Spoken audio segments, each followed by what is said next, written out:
Hello दोस्तों, आप सभी का स्वागत है अपने YouTube चैनल स्मार्ट GS 2.0 पर। और मैं हूं आशीर्वाद कुमार।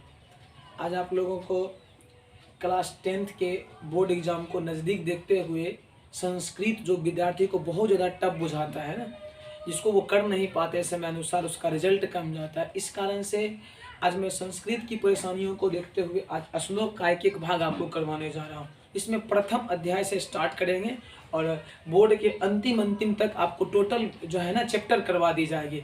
बस आप लोग बने रहिए मेरे साथ में और संभव हो सके तो अपने इस चैनल को जहाँ तक संभव हो बढ़ाते रहिए। इसमें सपोर्ट मत करने में ढिलाई मत कीजिए। देखिए, सबसे पहला चैप्टर जो हम लोग पढ़ने वाले हैं संस्कृत का, वो आपका है क्या, मंगलम चैप्टर। कौन सा चैप्टर है? मंगलम चैप्टर है। तो बिना समय गवाए हुए डायरेक्ट हम लोग लेसन पर चलते हैं, ठीक है। बस यही आपसे विनती रहेगा कि आप इसे जो है ना नोट करते चलिए, नोट्स इसका बना लीजिए और बस इसका एक बार अध्ययन कर लीजिए। मैं इतना शॉर्ट ट्रिक से आपको पढ़ाऊंगा, इजी वे में पढ़ाऊंगा, आपको एक बार में पूरा याद हो जाएगा, ठीक है। रटना नहीं है, केवल इसको समझना है। चलिए बिना समय गवाए हुए चलते हैं लेसन पर, ध्यान दीजिएगा।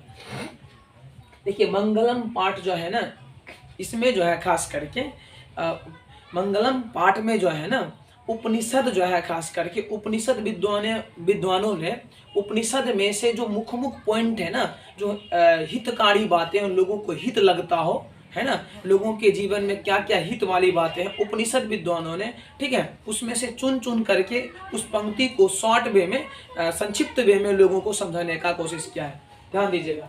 सबसे पहले हम इसको पढ़ते हैं। ध्यान देने के बाद जहाँ प्रॉब्लम होगा आप कमेंट में उसको लिखना ना भूलिएगा। ध्यान दीजिए क्या लिखा हुआ है इसका मतलब शॉर्ट एकदम बनाना। इसका लिस्ट आपको अगर बनाते जाके इसका नोट, तो एक जरा सा भी दिक्कत नहीं होगा। टोटल का टोटल जो है ना आपके दिमाग में आएगा, पूरा श्लोक ध्यान देंगे, ठीक है। इसमें अगर कमी करिएगा तो फिर आप लोगों को दिक्कत हो जाएगा, इसमें कमी नहीं करनी।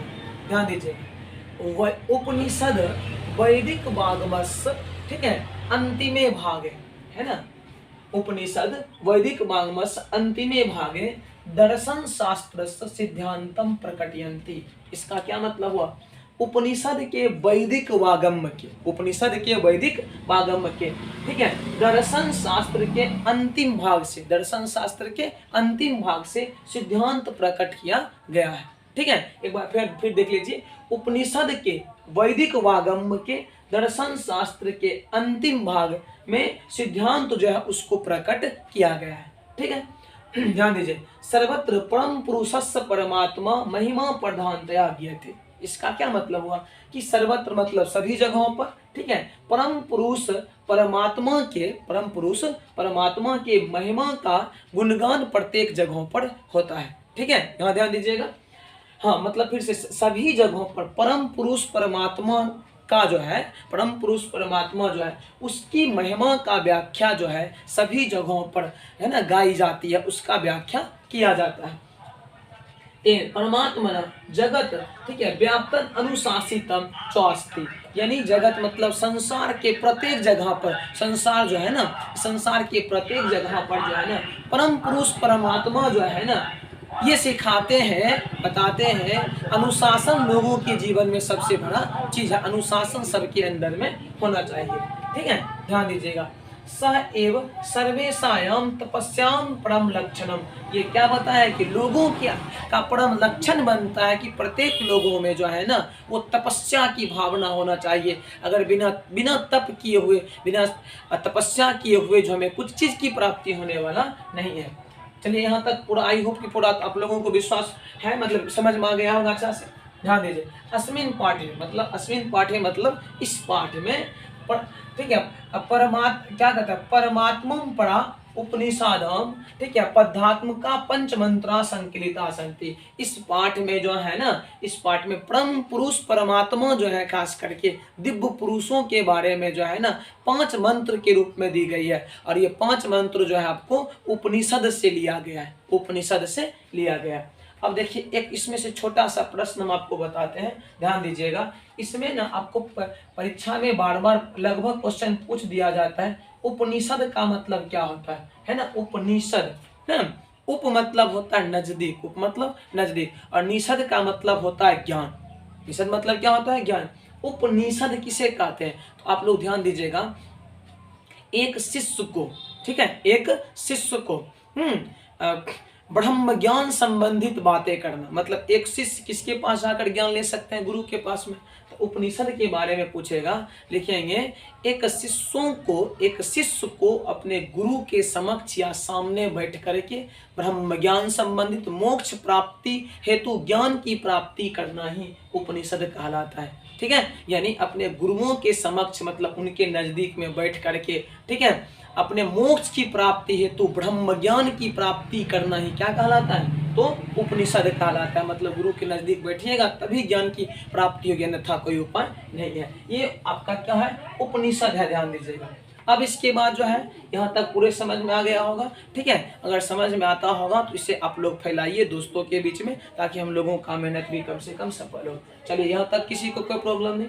अब देखिए, श्लोक, इसमें मात्र आपको 5 श्लोक दिया हुआ है। 5 श्लोक को आपको ये ऐसा पढ़ना है एक बार में दिमाग में आ जाए, है ना, उसमें कमी मत कीजिएगा। ध्यान दीजिए, क्या कह रहा है श्लोक 1 में? कहता है क्या? हिरण्मयेन पात्रेण, पढ़ना इसको, है ना, हिरण्मयेन पात्रेण सत्यस्यापिहितम मुखम, सत्यस्यापिहितम मुखम तत्त्वं पुषान अब्रीनु सत्यधर्माय दृष्टते। ठीक है, हिरण्मयेन पात्रेण सत्यस्यापिहितम मुखम, है ना, तत्त्वं पुषान पाब्रीनु सत्यधर्माय दृष्टते। यह जो है ना, आपको आपके क्लास 10 वर्ग 10वीं के पहला चैप्टर जो मंगलम पाठ का पहला श्लोक है, जो श्लोक आपको ईशावास्य उपनिषद से लिया गया है। कितना? ईशावास्य उपनिषद से लिया गया है। ठीक है, ध्यान दीजिए, इसका क्या अर्थ हो जाता है? इसका अर्थ हो जाता है कि हे प्रभु, यानी हम लोग भगवान से विनती करते हैं, जाकर के ईश्वर के समक्ष विनती करते हैं, हे प्रभु, सत्यरूपी मुख, सत्यरूपी मुख सोने जैसे पात्र से ढका हुआ है। ठीक है, यानी हे प्रभु, सत्यरूपी मुख सोने जैसे पात्र से ढका हुआ है, इसलिए उस सत्य धर्म की प्राप्ति के लिए, उस सत्य धर्म की प्राप्ति के लिए मन से माया मोह को त्याग देना चाहिए, तभी सत्य की प्राप्ति संभव है। यानी हिरण्मयेन पात्रेण सत्यस्यापिहितम मुखम तत्त्वं पुषान पाब्रीनु सत्यधर्माय दृष्टते, यानी हे प्रभु, सत्य रूपी मुख सोने जैसे पात्र से ढका हुआ है, इसलिए उस सत्य धर्म की प्राप्ति के लिए मन से माया मोह को त्याग देना चाहिए, तभी सत्य की प्राप्ति क्या है? संभव है। ठीक है,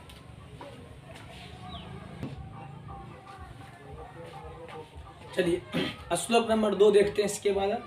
ठीक है, श्लोक नंबर 2 में क्या कह रहा है?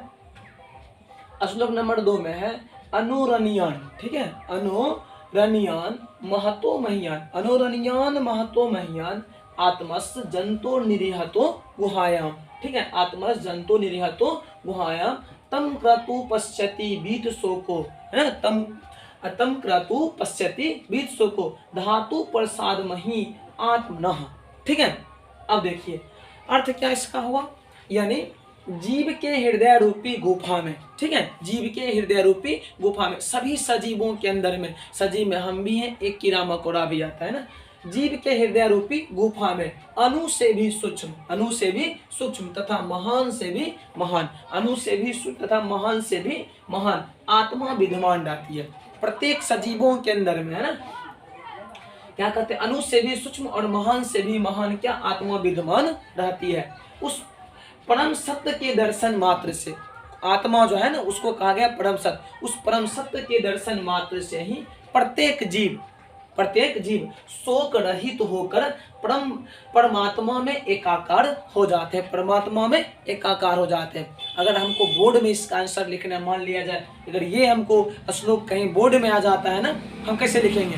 इसको लिखना है प्रस्तुत श्लोक हमारे संस्कृत पाठ्य पुस्तक के, ठीक है, प्रस्तुत श्लोक हमारे संस्कृत पाठ्य पुस्तक के मंगलम पाठ से लिया गया है। इस श्लोक के माध्यम से नीतिकार विद्वान बताना चाहते हैं या उपनिषद विद्वान बताना चाहते हैं कि जीव के हृदय रूपी गुफा में अणु से भी सूक्ष्म तथा महान से भी महान, ठीक है, आत्मा विद्यमान रहती है। उस परम सत्य के दर्शन मात्र से ही प्रत्येक जीव जो है ना, शोक रहित होकर परमात्मा में एकाकार हो जाते हैं। अगर हम ऐसे लिखते आपका एक भी नंबर कटने वाले नहीं है, प्रत्येक श्लोक में यही बात हमें लिखना है। चलिए उसके बाद आते हैं नेक्स्ट श्लोक 3 में। कौन सा श्लोक? 3 में ध्यान देना है। क्या है? सत्यमेव जयते नानिर्तम, सत्यमेव जयते नानिरतम सत्येन पंथता, ठीक है, बीतत्यो देवयानः, ठीक है, एन कर्मंतरिषयो हाप्त कामा यत्र तत्र सत्यस्य परम निधानम, ठीक है। श्लोक ऐसे है, ध्यान दीजिएगा। सत्यमेव जयते नानिरतम, सदा सत्य की ही जीत होती है, झूठ अर्थात असत्य का नहीं होता है। सत्येन पंथता देवी अभितयो देवयानः एन कर्मंतरिषयो हाप्त कामा यत्र तत् सत्यस्य परम निधानम। इसको भी ऐसे लिखना है। प्रस्तुत श्लोक हमारे संस्कृत पाठ्य पुस्तक के मंगलम पाठ से लिया गया है। इस श्लोक के माध्यम से उपनिषद विद्वान बताना चाहते हैं कि क्या सत्य की जीत होती है, सदा सत्य की जीत होती है, असत्य अर्थात झूठ का नहीं, असत्य अर्थात झूठ का नहीं। सत्य से परम पिता परमेश्वर तक पहुंचने का मार्ग विस्तृत है। सत्य से परम पिता परमेश्वर के पास पहुंचने का मार्ग क्या है, विस्तृत है। जिसके द्वारा ऋषिगण उस परमात्मा को प्राप्त करना चाहते हैं, अर्थात अपने आत्म कल्याण के लिए इस सत्य मार्ग का ऋषिगण अनुसरण करते हैं, वही सत्य ईश्वर तक पहुंचने का सच्चा मार्ग है, ठीक है। हम लोग भी ऐसे करके भगवान ब्रह्मा तक क्या पहुंच सकते हैं, सत्य धर्म को अपना करके, ठीक है। तो श्लोक 1, 2 और श्लोक 3 हो गया। अब चलते हैं, चलिए श्लोक नंबर 4, ठीक है। क्या कहते हैं, यथा नदः स्यन्दमानः समुद्रे, ठीक है। श्लोक नंबर 4 है, यथा नदः स्यन्दमानः समुद्रे अस्तम गच्छन्ति नाम रूपे विहाय तथा विद्वान नाम रूपाद विमुक्तः प्रात परम पुरुष मुपैति दिव्यम। श्लोक 4। अब इसका अर्थ में कैसे लिखना है फिर बोर्ड में। प्रस्तुत श्लोक हमारे संस्कृत पाठ्य पुस्तक के, ठीक है, मंगलम पाठ से लिया गया। इस श्लोक के माध्यम से नीतिकार विद्वान बताना चाहते हैं कि, या इसे उपनिषद विद्वान बताना चाहते हैं कि, ये टाइटल हम लोगों का है। यहाँ हम लोग लिखने के बाद यदि पूरा इसका आंसर राइट करते हैं, एक भी नंबर आपका कटने वाला नहीं है, ध्यान दीजिएगा। तो क्या हो जाएगा, जिस प्रकार बहती हुई नदियां, जिस प्रकार से एक बहती हुई नदियां समुद्र में मिलने के बाद अस्तित्वहीन हो जाती है, ठीक है, अर्थात अपने नाम रूप त्याग कर समुद्र बन जाती है, ठीक है। ठीक उसी प्रकार एक विद्वान परम पिता परमेश्वर के दिव्य प्रकाश में मिलते ही अपने नाम रूप से क्या मुक्त हो जाते हैं, ठीक है। ध्यान देना, यथा नदः स्यन्दमानः समुद्रे अस्तम गच्छन्ति नाम रूपे विहाय तथा विद्वान नाम रूपाद विमुक्ता प्रात पुरुष मुपैति दिव्यम। प्रस्तुत श्लोक हमारे संस्कृत पाठ्य पुस्तक के मंगलम पाठ से लिया गया। इस श्लोक के माध्यम से उपनिषद विद्वान बताना चाहते हैं कि जिस प्रकार एक बहती हुई नदियां समुद्र में मिलने के बाद अस्तित्वहीन हो जाती है, अर्थात अपने नाम रूप को त्याग कर समुद्र बन जाती है, ठीक उसी प्रकार विद्वान परम पिता परमेश्वर के दिव्य प्रकाश में मिलते ही अपने नाम रूप से मुक्त हो जाते हैं, ठीक है। चलिए अब श्लोक नंबर 5, ठीक है। श्लोक 5, केवल इसमें 5 श्लोक ही आपके पास में, 5वां श्लोक बहुत महत्वपूर्ण है बोर्ड की दृष्टिकोण से, ठीक है। क्या श्लोक 5 में, वेदा हमेतम पुरुषम महांतम, वेदा हमेतम पुरुषम महांतम आदित्य वर्ण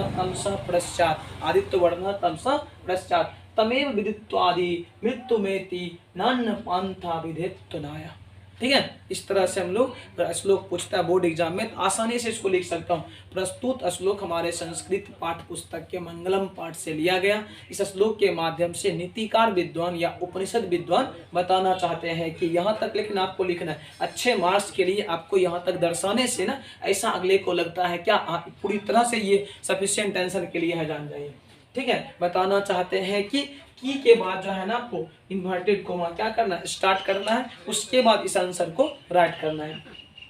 देखिए क्या इसका अर्थ है, वेद आदित्य वर्ण सूर्य के समान, वेद आदित्य वर्ण सूर्य के समान दिव्य रूपों में विराजमान है, ठीक है। क्योंकि दिव्य रूपों में विराजमान है, ज्ञानी गण उसका साक्षात करके उस प्रकाश पूर्ण दिव्य स्वरूप वेद रूप ब्रह्मा का ध्यान करके मृत्यु पर विजय प्राप्त करते हैं, क्योंकि इसके अतिरिक्त दूसरा कोई रास्ता नहीं है, ठीक है ना। इस तरह से हम इसकी पूरी बातों को लिख सकते हैं। क्या है, वेद आदित्य वर्ण सूर्य के समान दिव्य रूप में विराजमान है, क्योंकि ज्ञानीगण उसका साक्षात करके अर्थात उस प्रकाशपूर्ण दिव्य स्वरूप के वेद रूपी ब्रह्मा का ध्यान करके मृत्यु पर विजय प्राप्त करते हैं, क्योंकि इसके अतिरिक्त कोई दूसरा रास्ता नहीं है। इस तरह से इस चैप्टर का मैंने कुल 5 जो है इसका क्या कहते हैं श्लोक प्लस उसका अर्थ मैंने बता दिया, और किस ये जो है श्लोक आपको श्वेताश्रो उपनिषद से लिया, श्वेताश्रो उपनिषद से लिया गया है। चलिए, इस तरह से हम लोग, मैं पूरा आशा करता हूँ आप लोगों को पूरा श्लोक समझ में आ गया होगा। इससे इस वीडियो को रोक करके यदि आप लोग ध्यान दीजिएगा, एक एक चीज आपको समझ में आ जाएगा। देखिए, अब लास्ट टाइम आपका एग्जाम का चल रहा है, बस अब उल्टा गिनती के रूप में चल रहा है। बस अब यदि अंत भला तो सब भला, यदि अभी आपका तैयारी अच्छा नहीं चलेगा, अगर अभी आप लोग इसके साथ लापरवाही करते हैं तो 100 नंबर का जो है ना आपका संस्कृत है, इसमें नंबर कम जाएगा, तो फिर आप जो है ना अपने रैंक से पीछे आ जाइएगा। इसलिए मुझे आशा है कि आप लोग इस वीडियो को देखकर संतुष्ट होंगे, ठीक है। और इसके बाद तैयारी कीजिए, जहां भी प्रॉब्लम बुझाएगा इस तरह से संस्कृत का और भी सारे वीडियो अगले में वीडियो में आपको मिलने वाले हैं। तब तक के लिए इजाजत लेता हूँ। थैंक्स, धन्यवाद, फिर मिलते हैं।